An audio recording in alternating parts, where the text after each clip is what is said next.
Hi guys, welcome back to my channel. My name is SincerelyOghosa. If you haven't come across my channel before and you've been living under a rock, I upload beauty, lifestyle and straight talking videos, so please do subscribe. I'm on a goal to hit 40,000 subscribers soon, so please do get me there. I'm so close, I'm like 500 subscribers away, so please do click the subscribe button. It'll be right there below and you can just click it and live your baby girl life, and I will be in your subscription boxes all the time. I upload 3 times a week, so yes, please do subscribe. Now that we've got that out of the way, I will be doing a kind of beauty and chat video today. So I'm going to be talking about dark-skinned bloggers, dark-skinned girls online, and the fetishization of dark skin. And we're going to be doing that while I'm styling a new wig that I got. So I got this wig from Lumiere hair, and it came in this pouch, which I like because I have a lot of wigs and it's nice to have something to put it in. Of course I've got my hair out, which I haven't cornrowed because I literally just got it tonged yesterday. But I'm just going to put it in a very low ponytail, and I'm going to put a wig cap on top. So it's in a super low ponytail, and then I've already moisturized the hair as well, so as in my hair. So that's fine. Then I'm going to be using the wig cap that came with it, which is very useful. I'm going to be gluing down this wig today. I'm trying to kind of limit how much I use glue and stuff, so that is why. Now I'm bringing out the wig. So the wig it is a little bit damp because I just bleached the knots. So this is the wig here. It's a 16 inches lace frontal wig. So of course it's got the frontal at the front, and then as you can see it's got the tracks at the back. It's got the adjustable straps inside. I'm not gonna lie, I've just realized that the color of the frontal is very gross, and I do have some powder, so I might use that. I must say this lace frontal wig has a lot of parting room for a lace frontal, as in like a lot of lace frontal wigs that you buy don't have enough parting room, but this has got quite a lot compared to usually it would honestly stop there, but it goes all the way to here. But I'm just going to leave that bit there so it can like cover the tracks, but I'm gonna go for a blunt cut bob, like long bob. So as you can see, I've cut it into somewhat of a blunt cut bob. So usually when I cut my bobs, I do cut it on the wig head, but today I'm just like, yeah. I think what I'm going to do is I'm just going to cut it now because I'm going to go out soon. I'm going to cut it now, straighten it, see how it looks, and then if it still needs to be like trimmed to make it more like blunt, then I'll do that like later on in the evening. But I'm just going to straighten it now and get into this topic. So I think we all can agree that dark skin is fetishized.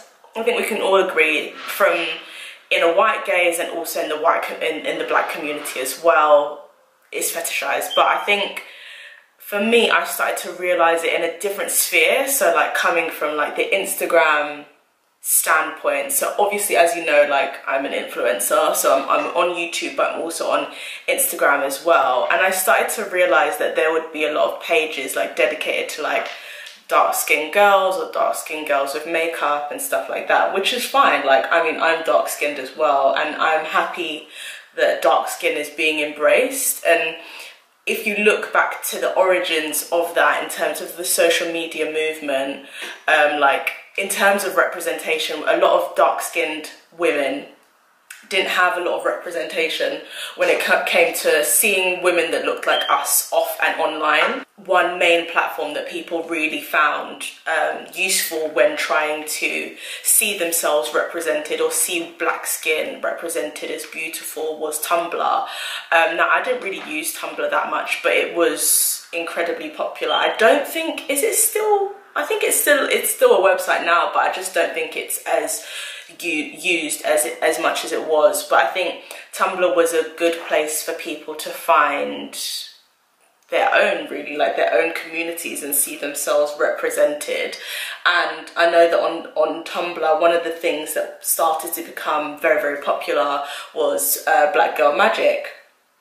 And the great thing about Black Girl Magic is that you would see lots of dark, beautiful women who I think we could see as someone to not emulate, but someone that allowed us to be ourselves, to accept the fact that we were dark-skinned. And obviously we know that dark skin is very, very political, because it's the polar opposite of whiteness, and it's, I think also it's also seen as like, I think once you have a proximity to whiteness, you can afford, you're afforded certain privileges, whereas if you're dark-skinned, obviously, like, you're not. And I heard Salam Flower talking about this at an event, and she summed it up so well. With a lot of things that we appreciate online and offline, there can be a point where we kind of go overboard, and there can be a point where we start to fetishize and or romanticize certain things or certain elements of blackness. So when it comes to Black Girl Magic and seeing all these beautiful photographic images of dark-skinned women or dark-skinned couples, that is great, and it's such strong imagery on its own. But when it starts to get romanticized, it becomes only about that one thing. It becomes only about the skin. But whereas the original reasoning behind starting Black Girl Magic and hashtags like that were to elevate everyone who is dark skinned. It's almost become a fetishization. So you now see a lot of like Instagram pages with dark skinned girls on there, which isn't a problem, but it seems that dark skin is only appreciated in certain, if it fits a certain aesthetic, and that aesthetic was started so that we could appreciate dark skin. But it's weird how it's become like, it's almost become so constricted and so confined within that definition of dark skin being beautiful.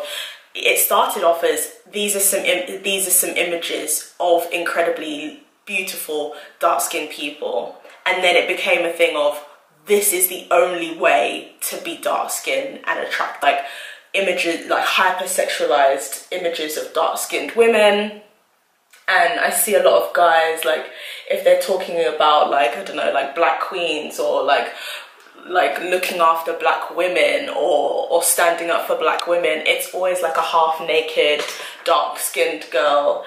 And to me, that's very problematic, because it really goes back to slavery, and it goes back to that time of black bodies not being seen as actual people, but they were seen as a place of pleasure, a place of taking sexual advantage of a woman.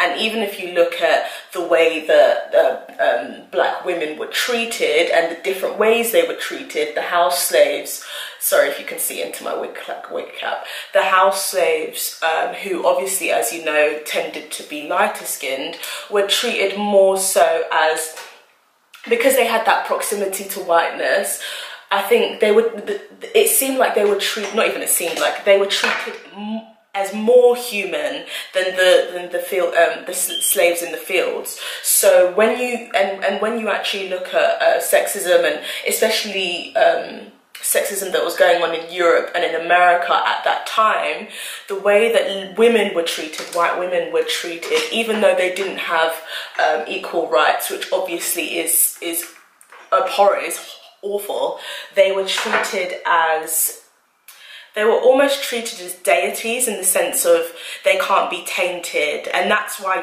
you had situations such as the Emmett Till thing, which obviously wasn't in that time period, but later on in history you had that whole idea of this fear that black men are trying to prey on white women, because they were seen as this image and this symbol of purity and something that can't be tainted. And so when you come back to the house slaves, when you come back to the house slaves and the fact that they were lighter skinned, and the fact that they were probably seen as more akin to human than the field slaves, who were darker in skin tone, they were treated more so as, okay, these are women that you have to take care of.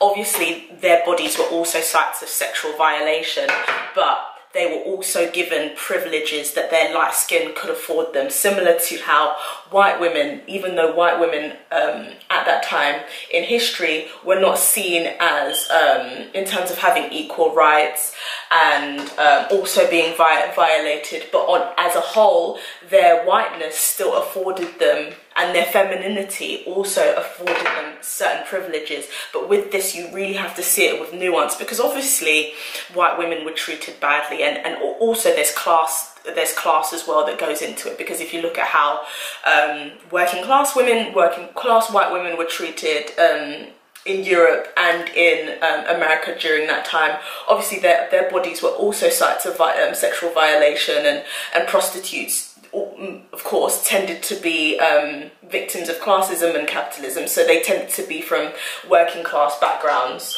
But when you're looking at all of these social constructs of gender and when you're looking at things like gender roles, when you're looking at things like race always trumps everything else, and so your race usually affords you, it is the thing that will dictate most of the time the type of privileges that you will get most of the time. When you come to present day, it's scary to see that same rhetoric and same sexualization finding itself again in proximity to dark-skinned women, because it's that thing of only being for sexual pleasure. Now, I'm not saying that dark skin appreciation is bad, but we should be able to appreciate all of the tones of dark skin.